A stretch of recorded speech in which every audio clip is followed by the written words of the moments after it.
Aujourd'hui, nous allons plus spécialement nous attarder sur la question de penser l'incertitude. Comment penser l'incertitude? Alors, je vais me limiter à quelques mots d'introduction parce que nous avons trois intervenants à entendre ce soir qui sont particulièrement avertis sur ces questions, enfin qui sont particulièrement à même d'essayer d'y répondre.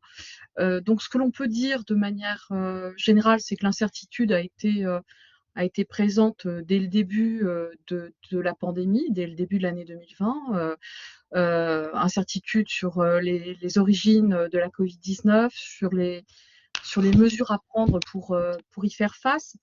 Et elle s'est traduite, cette incertitude, déjà lorsque le comité d'urgence de l'OMS a dû se prononcer sur l'existence d'une urgence de santé publique et puis ensuite déclarer la pandémie.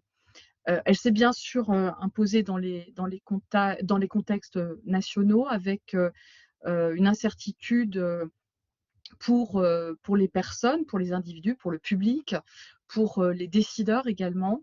Incertitude sur le virus qui ont contraint les uns et les autres à raisonner et à décider dans le flou.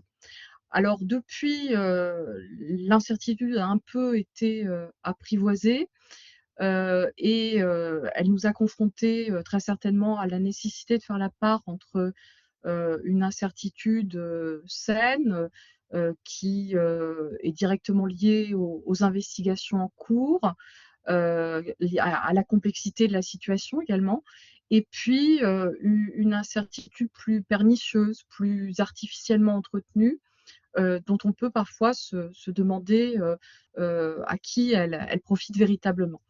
Donc nous allons entendre sur ce thème, selon des modalités qui sont celles que l'on retient depuis le début du webinaire, donc des interventions d'une quinzaine de minutes, suivies de questions posées soit via le chat, soit oralement, en fonction des moyens dont chacun dispose.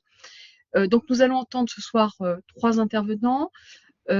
Antoine Flao, qui est épidémiologiste, professeur de santé publique, directeur de l'Institut de santé globale à la faculté de médecine de l'Université de Genève.